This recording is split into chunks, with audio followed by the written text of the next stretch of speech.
fanatic. I am your host, Dave Dalton, and I'm excited to share my passion and perspective of our Detroit Pistons as we go on this fantastic voyage together. I've been a diehard Piston fan since the days of Dave Bing and Bob Lanier. I've also been the varsity basketball coach of a very successful program in northern Michigan. Well, I want to thank you so much for listening. Please subscribe. The more subscribers I get, the more YouTube exposes my podcast, so the more listeners I can get. So thank you very much for subscribing. Well, we lost one that we needed to win today. Cade said that we really needed to win it after the game, but we fell to the Washington Wizards, 118 to 104. And I was so excited. We got off to a great start, and we started Cade, Ivey, Duran, Bogey, and Stu. And they hardly got to start together, that group. I just as soon see Asar start instead of Stu and have to see what that lineup can do. But anyway, we got off to a great start, 28 to 16 we were ahead, and then Monty does it. He subs in 5 bench guys that can't score. He had Killian, Burks, Morris, Muscala, and Asar in there. And Killian is a complete non-scorer. Burks was really bad today shooting. He was 2 for 9.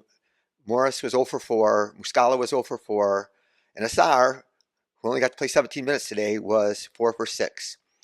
So that makes a difference in the game. And what happens? The Wizards go on a 20-5 run. And so coaching matters and substitution patterns matter.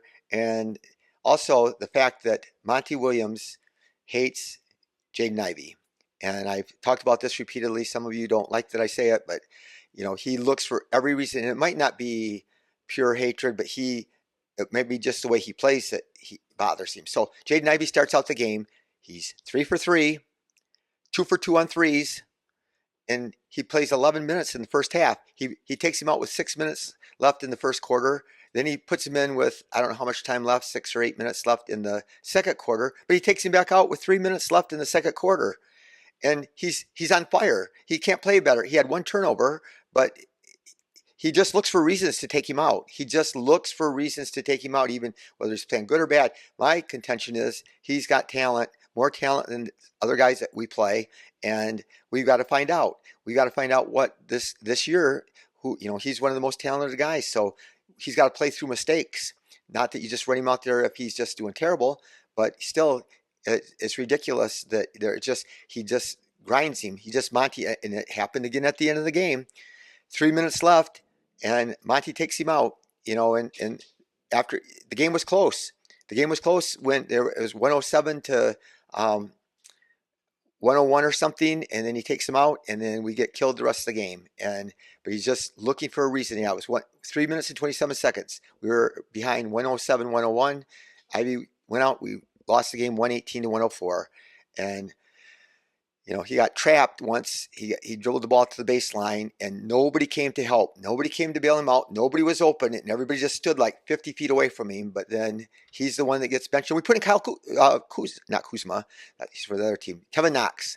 And Knox has not played great lately. He's been struggling, and he's not a great player. So anyway, it just is real frustrating that we lost the game. And games can be lost in the second quarter. Games can be lost in a 5-minute stretch.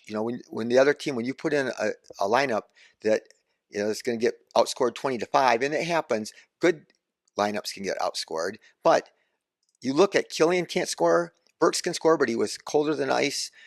Morris is just coming back, his second game back. He's not a scorer. He 0 for 4. Muscala, and everybody's excited about Muscala, and he's going to make this big difference because he can space the floor, and he can maybe, but he was 0 for 4 today, and he was 1 for 4 on threes the last game, and he's shooting 27% on the year. So I like the way he plays. I like how hard he plays. He's a smart player, but you need to stagger. I've talked about this. Other teams do it. It can be done easily, Monty Williams. You can play Ivey the first 6 minutes, then play Cade 8 minutes into the quarter, and then take Cade out, and then Ivey sits out 4 minutes, and you sit out Cade, and then anyway, it can happen. Other teams do it all the time. They stagger their lineups, especially when you have no bench. We got all our players back, so there's the injury excuse is gone, but we're playing at home against the Wizards. It's unfortunate Cade And there are a whole bunch of reasons we lost this game. A big one was Cade turned the ball over 7 times. I think he turned it over 5 times in the second quarter, which was real hurtful. But we were still ahead by 1 point at halftime. But the same old bugaboo at the end of the games, Bogey was on fire. Bogey was just smoking. He ended up with 30, but he missed his last 5 shots. And this has happened in other games. I don't know if he's tired. And I think sometimes he tries to win the game for us, so he takes tougher shots that are out of rhythm and not as open. And anyway, he missed his last 5 shots. Everybody starts like forcing it, including Cade, and trying to score one-on-one. And so it just is tough. It's really tough. And I still say that, you know, Ivey needs to play. So he plays 26 minutes, and he needs to play 32 minutes.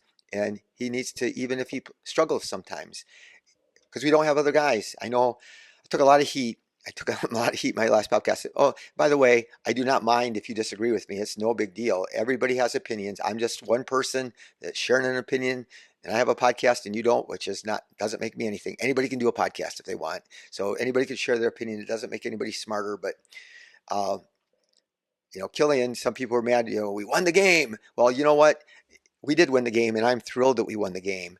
And I just will say, though, that, what was a bigger accomplishment? And I talk about this all the time as a high school coach, that I said the kids, my players, especially like junior high kids, they would rather win a game by 1 point against the worst team in the world than lose a game by 1 point against the best team in the world. Well, like, for example, we went to Boston, where they hadn't lost a home game all year, and we played the Celtics. We had a nice lead, but we lost it in overtime. And then we play the Hornets, who are not very good, and we beat them. And on Wednesday, I think, and they scored 14 points in the fourth quarter. Maybe part of that was our defense, but part of it was they're not consistently very good. And so, it just is. Doesn't always justify things. Just because you won doesn't mean that it's right. And even if you lost, you couldn't even play really well. But it just is frustrating that we don't stagger our starters. It's frustrating that Ivey plays only 26 minutes and he only plays 11 minutes in the first half when he's 3 for 3 and 2 for 2 on threes and playing well. And he's not doing anything wrong. He's not turning it over. And then but Monty looks for a reason. He wants a reason to take him out because he has not liked him since day one. He's been showing him, and he's had where he's played him hardly 20 minutes. And anytime he looks to make a mistake, Cade turns it over 5 times. And I love Cade. I don't want Cade to come out of the game, but he turns it over 5 times in the second quarter.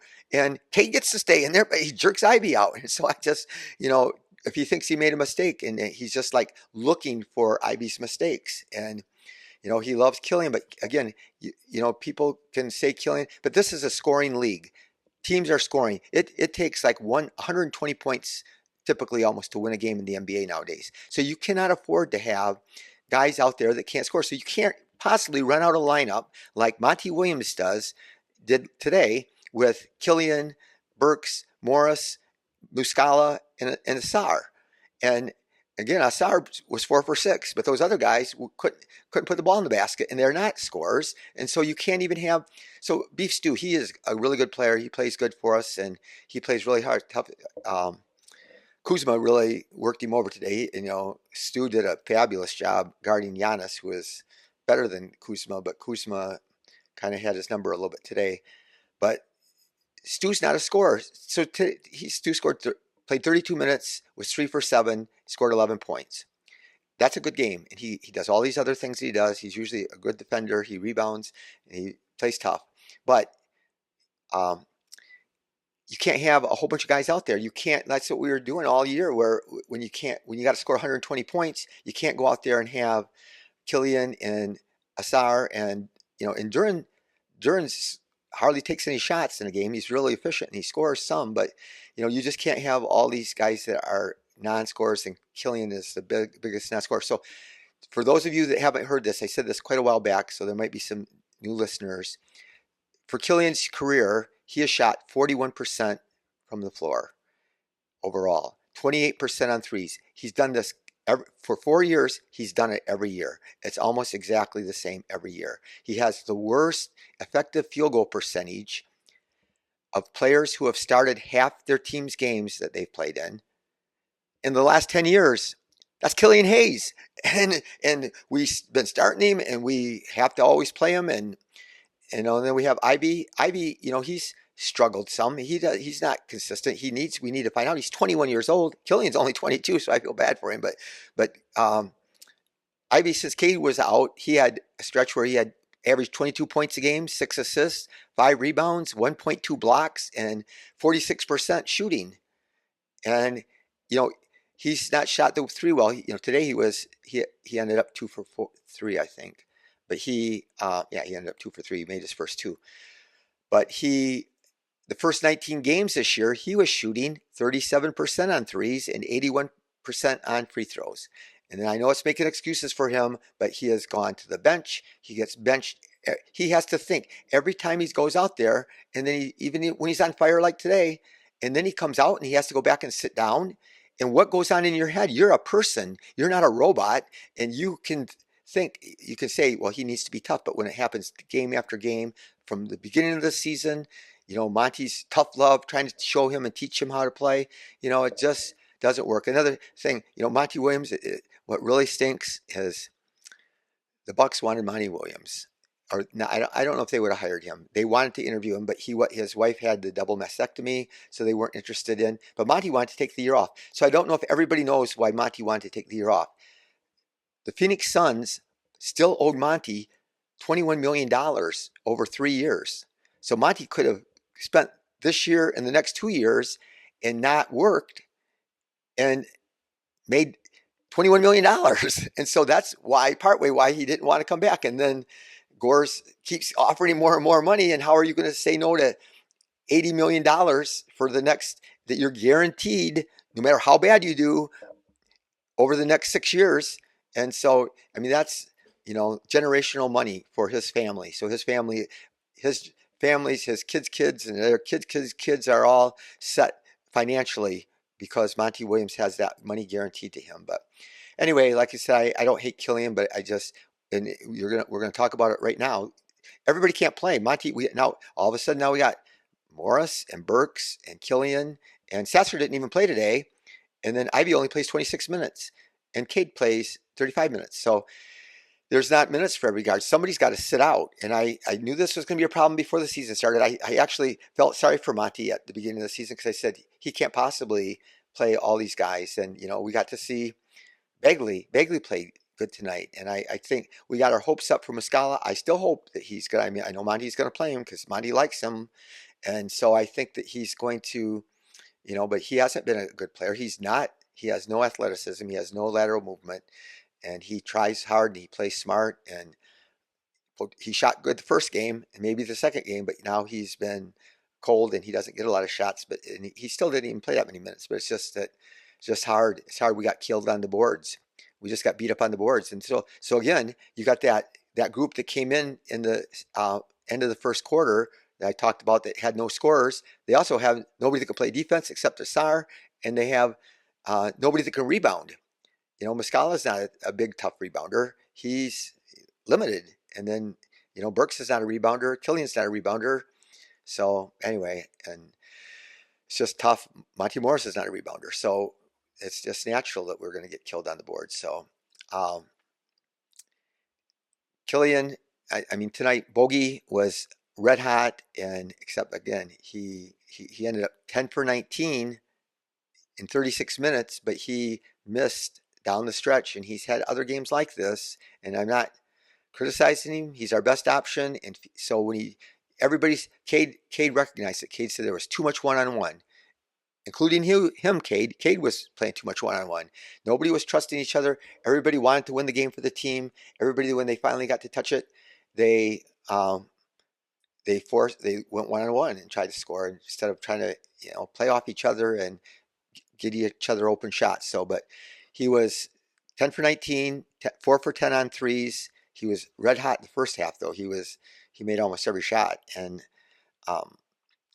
he was 6 for 7 on free throws, 3 rebounds, 3 assists, and 1 steal. So he had 30 points. He had a good game, and he's a great player, and we should have maybe got him the ball more. So another thing that hurt us is Kyle Kuzma was tough today. He was hot, and like I said, Stu had a hard time handling, but so did everybody else. But he missed a lot of shots. He was 13 for 27, so he's just below 50%. He was 3 for 13 on threes, and he still got 30 on us. But that's because we couldn't score down the stretch, and it's been a problem all year. And I thought that if we had the right lineup in there, that it would be better. But the last 3 minutes, we had Kevin Knox in there. We had to take Cade and Ivey out. So anyway, am I excited about that? Yeah, I am. So Stu, again, good game. He's just solid Stu, 32 minutes, 3 for 7.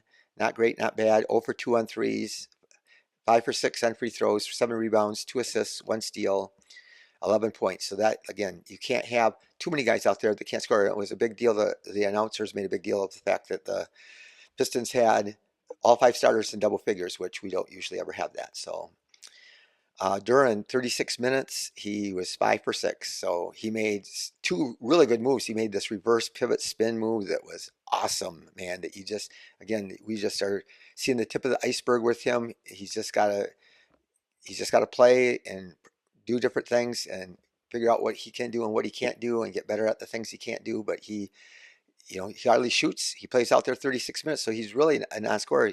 He just scores near the basket by 18 rebounds. And we got beat on the boards tonight. We got out-rebounded by 5 rebounds, but not because of Duran. He had 18. So he had 3 assists and only 1 turnover, which is awesome, and 10 points. So great game for JD. Cade was 35 minutes. He goes in the first quarter, and he is spectacular. I was so excited about this team. The first quarter, like I said, we jumped out to a 28-16 lead, and we were just clicking. And Cade had a left-handed dunk, and Duran had some dunks, and Ivey hit the 3, and Cade hit the 3, and Bogey was making shots, and we looked like, here we go. The rest of the year, I'm so excited. This team, I still think that we do have chances, but again, you just got to be coached the right way. You just got to have somebody figure out a substitution pattern that doesn't handicap your team. And so, again, you can lose the game in the second quarter, you can lose the game in the first quarter, but most people just talk about the end, which is, again, we were bad at the end. So anyway, Cade was 7 for 17. He was red hot in the first quarter, but then he really cooled off. He was 2 for 3 on threes, but one of his threes was just before the half where he came down and real fast and pulled up and hit a 3 at the buzzer. So 4 for 6 on free throws, and he had 4 rebounds, 12 assists, which would be phenomenal, except that he had 7 turnovers. And so he certainly deserves part of the blame for us losing the game. And those turnovers just hurt us. He just drives into traffic and doesn't have an outlet, and then it ends up hurting us. So, but it was great to have him back. He had 20 points still. And Ivey, though, 26 minutes, 4 for 8. So he's 4 for 8, but 2 of his misses were crashing the offensive boards and trying to tip the ball in. So those count for shots. So they count if you make it. So, if it wasn't for those tip-ins, he was 4 for 6. And he missed a floater, I know, and maybe a mid-range jumper. But he had 4 rebounds, 1 assist, 2 blocks, 3 turnovers, 10 points. And he was +1. He had like the best plus-minus on the team. But again, Monty, I'm a broken record. Monty looks for reasons to take him out. Asar, 4 for 6. We're struggling. We got all these bench guys. Again, Scala 0 for 4. Morris 0 for 4. Burks 2 for 9. Knox 1 for 3. And he's 4 for 6.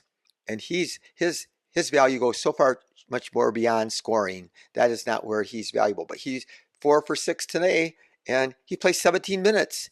There was a play that he made, and I should have talked about this earlier, but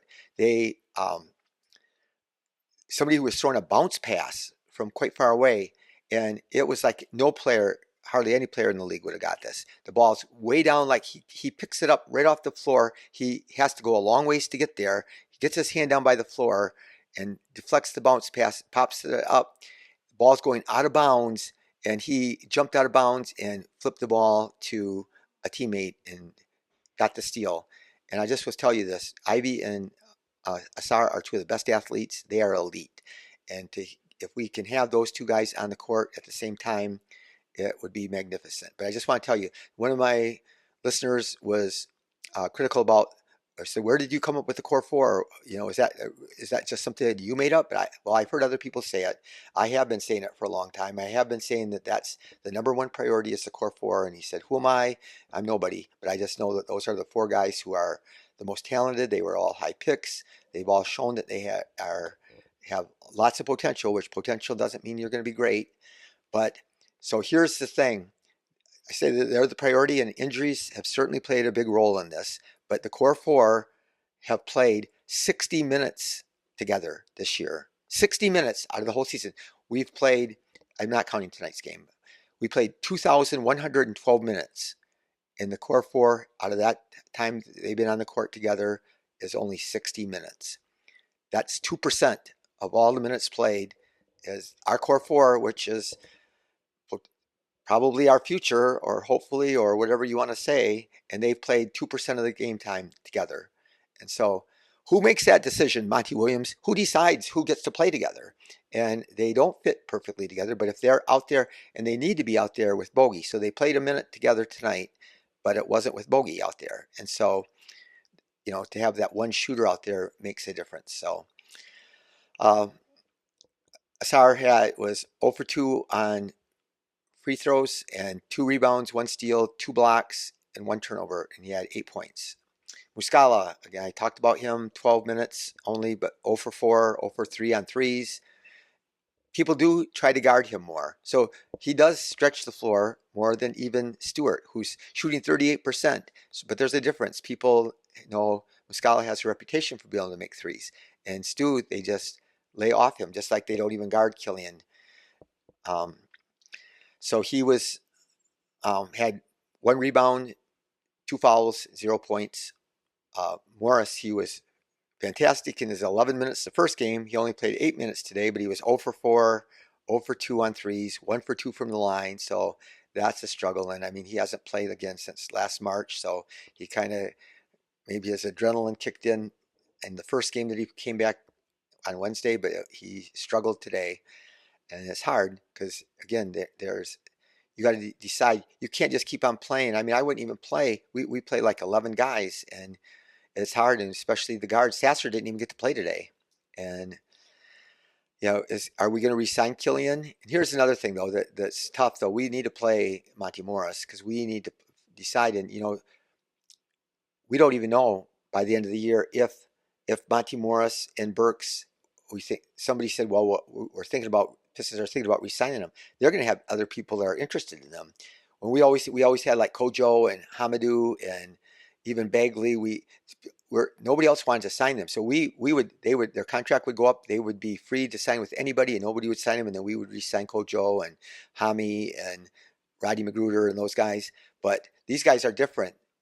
Monty Morris is a real player, and so is Burks. And so there's going to be teams. There's going to be demand for them, and we got to decide. If we want to keep them, but there's no guarantee. Even if we want to keep them, they might want to go to a different team that's better or offers them more money. So that's just something that we have to find out. But again, you can't blame just one person. Like I said, Bogey kept us in the game. We wouldn't have been in the game without Bogey, but he missed 5 in a row down the stretch. Burks, we've won some games lately because Burks was hot, but he's 2 for 9 and 1 for 5 on threes. And so he only played 18 minutes, but that's, he scored 8 points, was minus 11, but he, has to play better for us to win, I think. So Killian played only 9 minutes. He was 1 for 2, no threes, no free throws, 1 rebound, 0 assists, 2 turnovers. So, and it's hard. He only played 9 minutes, and go out there. They put him in at the end of the game in the fourth quarter to give Cade a short little break, and he turned it over right away. But he doesn't usually turn it over. So, anyway, we shot 44%. They shot 45%. We were only 9 for 32 on threes, and so, if you take away Bogey was 4 for 10, and Cade and Ivey were both 2 for 3. And everybody else was either 0 for 2 or 1 for 5, or they couldn't make one. So we were 21 for 27 on free throws. They were 17 for 21, but but we got out rebounded by 5. We had 17 turnovers, which was killer, and the turnovers, points off turnovers were 13 to 21. They had 21 points off our turnovers, and we had 13 off theirs. Points in the paint, we got destroyed. 64 to 44, and fast break points we got destroyed, which we should be a fast breaking team, 20 to 6. So